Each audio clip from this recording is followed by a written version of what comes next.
Hello, my name is Money, and today I want to share a story about how the most important thing I owned was stolen. It wasn't just a device, it felt like my time itself was taken away. It all began on a Monday afternoon. I was walking home from school, and I remember feeling really hungry. That deep, gnawing hunger that makes you focus on nothing but the thought of a meal. As I walked, I was thinking about my digital life. I had just been posting updates for the world, connecting with fellow fans of NCT.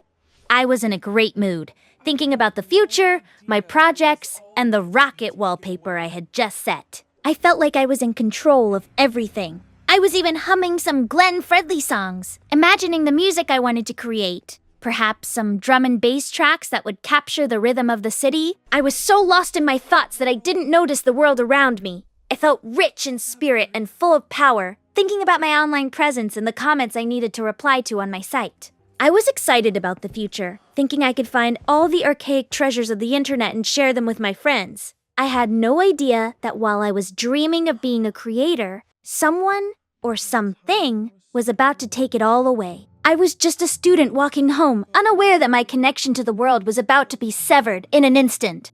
By the time I reached my neighborhood, a sense of dread began to settle in. I reached into my pocket to check the time, but my hand met nothing but empty space. My heart dropped. I checked my other pocket, then my bag, tossing my school books aside in a panic. I remembered that my phone had been low on power, stock Habis battery, and I had intended to charge it the moment I got through the door. I began to scramble looking for any sign of where I might have dropped it. I thought about the networking products I had been researching and the videos I had planned to watch. I had promised myself so much that day. I felt so small and helpless without it. I started questioning my memory. Did I leave it at school? Did it fall out during my walk? The excitement I felt earlier was gone, replaced by a cold, archaic fear. I felt like I couldn't find my future anymore. I was searching for a miracle, looking for a way to track it. But without the battery, the device was a silent brick. I looked at the rainbow drum of the sunset and felt no joy. I was obsessed with the loss. How many times had I checked that screen today? Too many. Now, EDC No 1, I knew nothing. I was alone with my thoughts, and for the first time in a long time, the silence was terrifying. I realized how much of my identity was tied to that small piece of plastic and glass. I finally made it inside my house, breathless and shaking. I went straight to the table where I usually keep my chargers and cables. And then, I saw it. Or rather, I saw the evidence of my own mistake. There, sitting in plain sight, was a piece of paper where I had scribbled my Lucky P password. I couldn't believe my eyes. I had been so careless, leaving the keys to my entire digital life sitting right there for anyone to see. Astaghfirullah haladzim, I whispered, the weight of my own stupidity hitting me like a physical blow. How could I have been so rich power in my head, but so foolish in reality? I felt like a joke. I had spent so much time joining groups, playing games, and building a profile. And now, it was all vulnerable because I had been too lazy to be secure. I sat down and stared at the table. I tried to force a smile for myself, but I couldn't. From the moment I had joined the digital world, I had been drinking the excitement of the internet like a drug. I had excluded the real world to make time for the virtual one. I thought about the mealtime books I hadn't read because I was too busy scrolling. I realized that I hadn't just lost a phone. I had lost the boundary between who I was and who I pretended to be online. I felt like I was in a prison of my own making, and the bars were made of passwords and pixels.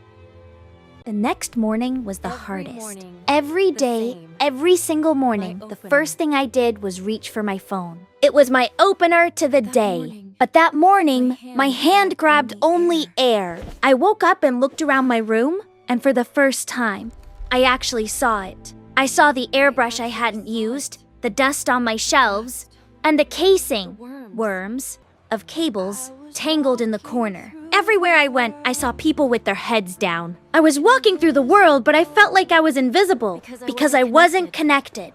I saw people charging their phones in cafes, questioning the snow or the weather, looking for the next red drum or expert content to consume. I wanted to tell them to stop. I wanted to say, look up. The music is free if you just listen. But I couldn't. I was still mourning. I felt like I was in a movie where the sound had been cut out. I went to the adventure store just to look at the new models, but I felt like a ghost. I asked myself, Ustad, what is happening? Why was I so broken by this? I had family, I had food, I had a home, yet I felt like I was starving because I couldn't see my likes or my comments. I was walking through a protest that only I could hear. My life felt archaic, like I had been transported back 100 years, and I didn't know how to survive in the now. A week passed, and slowly the international prison I felt I was in began to change. I started to realize that I didn't need to be advanced or regular in the eyes of the internet. I stopped asking the devil for my old life back. I started to find the dark world I was living in wasn't so dark after all. It was just quiet. I looked at my life and realized that every day could be amazing without a status update. I didn't need to submit an application to the world to be happy. I spent time with my family, and for the first time, I couldn't hash miner. I couldn't be distracted. I was present.